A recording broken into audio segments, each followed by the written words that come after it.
Assalamualaikum warahmatullahi wabarakatuh. Guten Tag. Kenalin, nama aku Fadilah Nur Hasanah. Teman-teman bisa panggil aku Fadilah.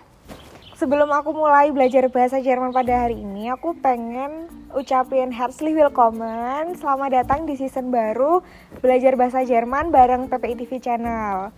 Nah, kalau di season sebelumnya, Kak Natasha sama Kak Ica udah banyak banget ngasih materi tentang grammar dan juga banyaklah pokoknya tentang bahasa Jerman di dalam kelas. Di season kali ini kita bakalan lebih banyak praktek, kita mempraktekkan lah ilmu-ilmu yang udah kita dapat dari kakak-kakak sebelumnya di kehidupan kita sehari-hari. Nah, kan kita tuh sekarang lagi ada di dalam masa-masa social distancing. Kalau di Jerman ini ada yang namanya Ausgangsbeschränkung atau pembatasan keluar rumah. Nah, kita tetap dong harus belajar bahasa Jerman. Obwohl wir zu Hause bleiben müssen, müssen wir Deutsch lernen. Nah, belajar apa kita hari ini? Hari ini Fadilah bakalan ngajak teman-teman buat kenalan sama kosakata-kosakata yang ada di dalam rumah. Also, wir lernen heute, was es in der Wohnung gibt.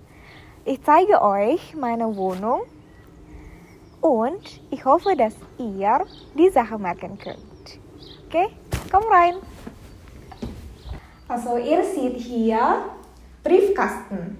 Nah, yang kalian lihat di sini adalah kotak pos. Also, kotak pos itu Briefkasten. Oke. Kalau di sini kita mau masuk rumah, kan kita lewat pintu. Pintu itu bahasa Jermannya die Tür.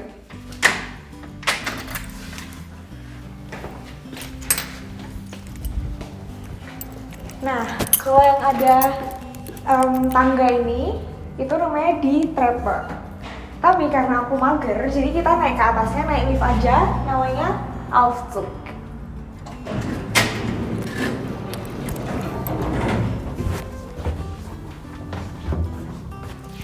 Oke, willkommen, das ist mein Zimmer.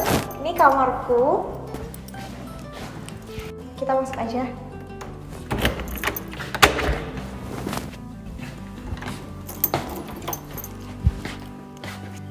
So, here is meine Küche. Ini dapurku. Dapur itu di Küche. Nah, di dapur itu di sini aku ada eine Spüle. Es gibt hier eine Spüle atau tempat cuci piring. Terus es gibt hier einen Kühlschrank. Ada kulkas.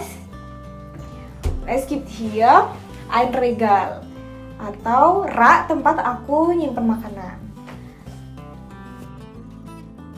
Nah, sekarang kita udah selesai di dapur. Und dann gehen wir weiter zur Toilette. Kita lanjutin pergi ke dalam toilet. So, wir gehen jetzt zum Badezimmer.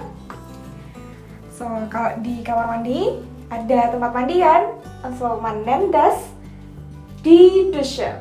Tempat mandi itu namanya die Dusche, wo man duschen kann. Und ihr seht hier auch eine Heizung atau pemanas ruangan. Jadi kalau kita lagi mandi pas musim dingin, kita nggak kedinginan. Und ja, es gibt Klo wie normal. Und ich habe hier ein Waschbecken. Jadi tempat kita cuci tangan, tempat kita Zähne putzen atau sikat gigi itu namanya Waschbecken.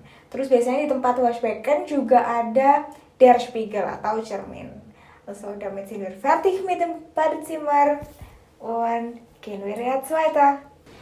Wir kommen jetzt zu meinem Esstisch und meinem Arbeitsplatz. Jadi, meja panjang ini aku bagi dua, setengahnya buat Esstisch atau meja makan, setengahnya lagi buat Arbeitsplatz, tempat aku ngerjain sesuatu, tempat aku belajar. So, auf dem Tisch liegt hier ein Reiskocher. Rice cooker itu Rice Kocher.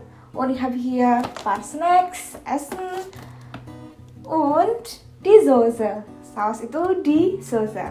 Und ich habe hier ein kleiner Backofen.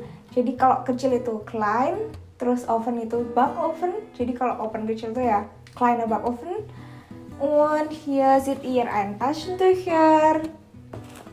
Tücher atau tisu. Terus ich habe hier auch Backpapier. Biasanya kalau kita kalau kita baken atau kita nge-oven gitu, kita bisa pakai empat papier. Und direkt daneben ist mein Arbeitsplatz. Ich habe hier der Laptop und die Bücher und auch Buchregal. So, laptop itu ya laptop, terus buku-buku itu di Bücher, terus lemari buku, rak buku itu Regal, Buchregal. So, wir sind fertig mit meinem Arbeitsplatz und meinem Esstisch. Jetzt gehen wir weiter. Nah, sekarang kita ada di tempat aku tidur, mennen das Bett. Terus di sini aja juga bantal atau Kissen. Juga ada selimut atau Decke. Und ich habe hier ein Teddybär. Atau kalau misalnya boneka aja nggak harus beruang tuh namanya die Puppe. Und wir gehen weiter zu meinem Kleiderschrank. Wir sind jetzt vor dem Kleiderschrank. Kita sekarang ada di depannya lemari baju. So, man hängt dort normalerweise das Hemd und Rock, Jacke und alles was möglich ist. Und ich habe hier auch eine Steckdose atau colokan itu namanya Steckdose.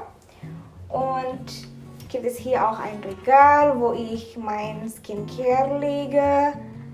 So, das ist alles in meinem Zimmer und ich hoffe, dass ihr die Sachen merken könnt.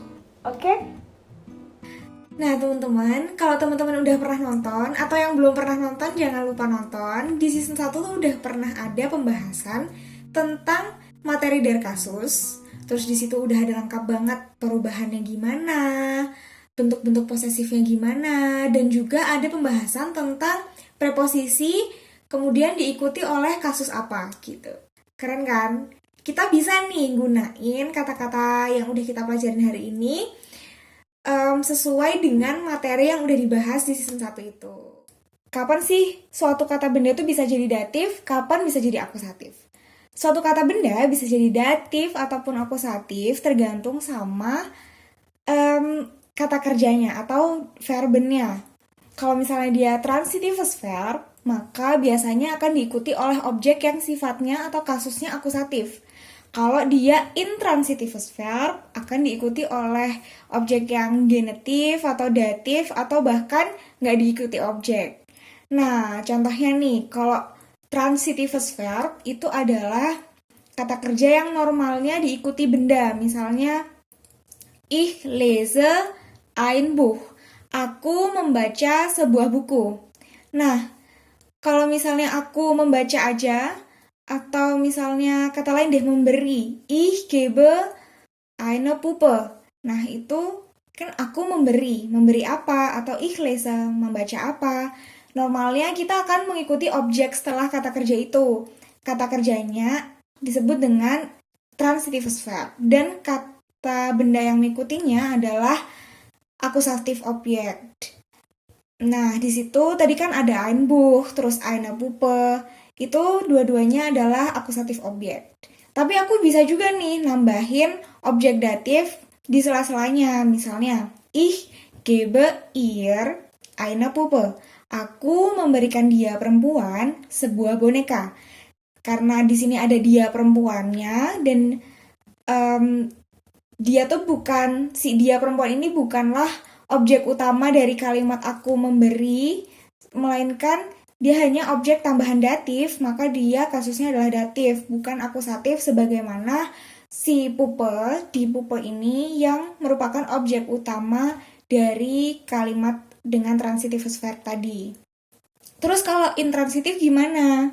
Intransitif itu bisa dimengerti tanpa kita harus menambahkan objek. Misalnya, ich schwimme, aku berenang. Ich lerne, aku belajar. Kan kita nggak harus nambahin kata benda di situ. Terus, misalnya kalau di Jerman tuh ada kata kerja gehören. Das Buch gehört mir. Dia akan diikuti oleh datif mir di situ. Atau ku gitu ya. Das Buch gehört mir. Terus habis itu kita juga bisa nambahin kata benda menggunakan preposisi. Misalnya, Ich lerne über lineare Algebra. Aku belajar tentang aljabar linear. Atau bisa juga die Notizen liegt in der Tasche. Catatan itu terletak di dalam tas. Nah, kalau misalnya kita mau pakai preposisi, kita harus ngafalin preposisi apa diikuti oleh kata benda dengan kasus apa. Kita harus pinter-pinter ngapalin, karena setiap preposisi itu punya kasus objeknya sendiri-sendiri. Gitu. Nah, kalau misalnya teman-teman pengen belajar lebih lanjut, aku pengen tantang teman-teman buat latihan bikin kalimat-kalimat lengkap menggunakan kata-kata benda itu. Boleh teman-teman pakai kata kerja transitif boleh, intransitif boleh, teman-teman mau pakai preposisi juga keren banget. Nah, nanti kita bisa saling tuker alternatif jawabannya. Aku bakalan kasih Musterbeispiel di bawah ini, dan teman-teman juga bisa ngerjain sendiri. Kalian bisa juga post di komen, bikin contoh kalimatnya. Kalian bisa ajak teman-teman kalian juga. Oke, teman-teman, sekian dulu materi untuk episode kali ini. Jangan lupa buat bikin contoh-contoh kalimatnya. Fadila juga bakalan upload lewat Musterbeispiel yang ada di link di bawah. Teman-teman juga bisa tulis apa yang udah teman-teman buat di kolom komentar. Oke, jadi kita bisa saling koreksi juga. Nah, semoga setelah pandemi ini usai, Fadila bisa ajak teman-teman buat mempraktekkan materi-materi bahasa Jerman di luar ruangan. Oke, kita berdoa bareng-bareng supaya pandemi ini cepat usai dan kita semua bisa melewatinya dengan baik. Sehat selalu, Fadilah Nur Hasanah bersama segenap tim yang bertugas mohon undur diri. Tetap semangat belajarnya, PPI TV dari pelajar untuk pelajar.